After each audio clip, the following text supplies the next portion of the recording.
Good morning all of you. BA first year economics और second paper. इसमें सबसे पहले चैप्टर फर्स्ट में ही आज हम सब जनसंख्या नीति, इसकी परिभाषा और भारत में जनसंख्या नियंत्रण के लिए अब तक जो नीतियां बनाई गई हैं उसका संक्षिप्त विश्लेषण करेंगे। तो सबसे पहले जनसंख्या नीति की परिभाषा कि जनसंख्या नीति क्या है। वास्तव में जनसंख्या, बढ़ती हुई जनसंख्या संसाधनों की तुलना में अधिक जनसंख्या किसी भी राष्ट्र के लिए हितकर नहीं है। भारत विश्व का दूसरा सबसे अधिक जनसंख्या वाला देश है और जनसंख्या की अधिकता के कारण से हमारे देश की जो प्रति व्यक्ति आय है वो कम हो जाती है। यद्यपि जनसंख्या आर्थिक विकास में लाभदायक भी है, आर्थिक विकास में सहयोग भी करती है, किंतु वास्तव में अनियंत्रित जनसंख्या वृद्धि किसी भी राष्ट्र के हितों के, किसी भी राष्ट्र के आर्थिक हितों के विपरीत है। स्वास्थ्य कारणों से अधिक तेजी से बढ़ने वाली जनसंख्या नुकसानदायक है, हानिकारक है, क्योंकि स्वास्थ्य संसाधनों का उतनी तेजी से, जिस गति से जनसंख्या बढ़ती है उतनी तीव्र गति से संसाधनों को जो राष्ट्र वृद्धि नहीं कर पाते हैं तो वहां पर गरीबी को कम करना बहुत ही मुश्किल हो जाता है। जनसंख्या, भारत जब 1947 में स्वतंत्र हुआ, उसके बाद जब आम चुनाव हुए, आम चुनाव होने के बाद 1952 में परिवार नियोजन के महत्व को समझा गया और परिवार नियोजन की योजनाएं बनाई गई। तो सबसे पहले हम देखते हैं जनसंख्या नीति। इसकी परिभाषा, जन्म दर नियंत्रण संबंधी नीति को जनसंख्या नीति कहा जाता है। प्रारंभ में जन्म दर, बढ़ते हुए जन्म दर को नियंत्रित करना ये लक्ष्य रहा। इस कारण से जनसंख्या की जो नीति उसको परिभाषित किया गया। तो जन्म दर नियंत्रण के एक उद्देश्य को लेकर के परिभाषित किया गया कि जनसंख्या नीति क्या है। तो बोले कि परिभाषित किया गया इस प्रकार से कि बढ़ती हुई जन्म दर को या जन्म दर नियंत्रण की नीति को जनसंख्या नीति कहा जाता है। दूसरा, फिर अगली एक परिभाषा कि देश में जनसंख्या नियंत्रण व परिवार नियोजन संबंधी नीति को जनसंख्या नीति कहा जाता है। फिर जनसंख्या नीति के अंतर्गत जनसंख्या नियंत्रण के सभी घटकों को शामिल किया गया और परिवार नियोजन संबंधी सारे घटकों को शामिल किया गया। तो जनसंख्या नीति की परिभाषा, देश में जनसंख्या नियंत्रण व परिवार नियोजन संबंधी नीति को जनसंख्या नीति कहा जाता है। अब इस जनसंख्या नीति के अंतर्गत जब व्यापक रूप से जनसंख्या नीति को परिभाषित किया गया तो इसमें जन्म दर को नियंत्रित करना, मृत्यु दर को भी नियंत्रित करना, शिशु मृत्यु दर और मातृ मृत्यु दर, इसको भी नियंत्रित करना, विवाह की आयु बढ़ा देना,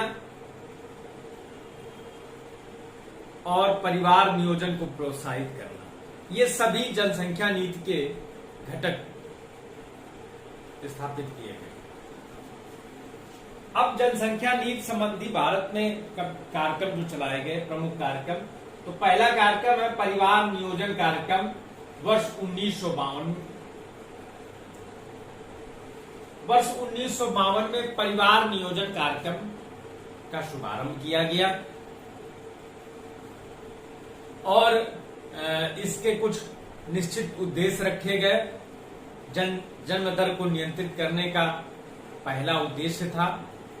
दूसरा उद्देश्य यह था कि परिवार नियोजन के प्रति जागरण, जनता में जागरूकता लाई जाए और सीमित परिवार को प्रोत्साहित किया जाए।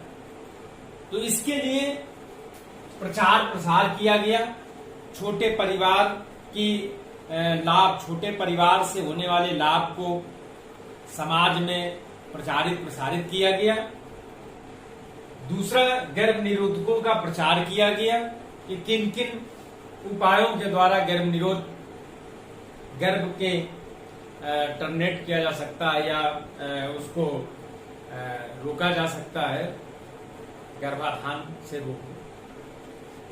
और तीसरा, इसमें पुरुष व महिला नसबंदी पर बल दिया गया। यद्यपि इस नीति में पुरुष नसबंदी पर विशेष बल दिया गया और प्रोत्साहित भी किया गया और महिलाओं के नसबंदी का भी प्रोत्साहन दिया गया, प्रचार प्रसार किया गया। यद्यपि 1952 का ये परिवार नियोजन कार्यक्रम आंशिक रूप से ही सफल हो पाया, इसलिए वर्ष 1976 में राष्ट्रीय जनसंख्या नीति की घोषणा की गई ताकि बढ़ती हुई जनसंख्या को नियंत्रित किया जा सके, गरीबी को कम किया जा सके। इसमें विवाह की आयु को निर्धारित किया गया कि 21 वर्ष से कम पुरुष और 18 वर्ष से कम की बालिका का विवाह गैर कानूनी बना दिया। दूसरा, स्वैच्छिक नसबंदी को प्रोत्साहित किया। इसमें स्वैच्छिक नसबंदी में पुरुषों और महिलाओं दोनों को स्वैच्छिक रूप से जो भी अपनी नसबंदी कराना चाहता है उसको प्रोत्साहित किया गया। और तीसरा, इसमें आर्थिक मुआवजा या पुरस्कार कहें, इसका भी प्रावधान इस नीति में किया गया। चौथा, इसमें किया गया कि महिलाओं के स्वास्थ्य रक्षा का विशेष बल दिया गया और दूसरा, इसमें शिशुओं की स्वास्थ्य पर विशेष बल दिया गया। ग्राम पंचायतों में स्वास्थ्य उपकेंद्र खोले गए। इन स्वास्थ्य उपकेंद्रों में निःशुल्क गर्भ निरोध कंडोम बांटे गए और शिशुओं को शिशु टीकाकरण अभियान चलाया गया। महिलाओं के लिए, गर्भवती महिलाओं की स्वास्थ्य रक्षा के लिए भी कार्यक्रम चलाए गए। यद्यपि इस कार्यक्रम 1976 के इस कार्यक्रम में जो ये स्वैच्छिक नसबंदी कार्यक्रम था, जो इसमें जबरन नसबंदी के कई उदाहरण मिले। तो यह योजना जो थी, इस योजना के विरोध भी हुए, जबरन नसबंदी का विरोध भी हुआ। यद्यपि लक्ष्य से काफी अधिक नसबंदी इस कार्यक्रम के अंतर्गत किए गए। 1977 में जब मोरारजी देसाई सरकार बनी तो इसने राष्ट्रीय जनसंख्या नीति में संशोधन भी किए। तीसरा कार्यक्रम बहुत बड़ा कार्यक्रम रहा, राष्ट्रीय जनसंख्या नीति 2000। वर्ष 2000 में एनडीए सरकार, अटल बिहारी वाजपेयी की जो सरकार थी, उसने जनसंख्या नियंत्रण के लिए एक नई नीति की घोषणा की और इसमें शिशु मृत्यु दर 30 प्रति हजार से कम करने का लक्ष्य रखा गया। सुरक्षित प्रसव पर विशेष बल दिया गया और तीसरा, इसमें मातृत्व मृत्यु दर 100 प्रति 1 लाख में 100 से कम करने का लक्ष्य रखा गया। चौथा, इसमें वर्ष 2025 तक जनसंख्या वृद्धि दर को स्थिर रखने का भी लक्ष्य रखा गया, किंतु बाद में इसकी समीक्षा की गई।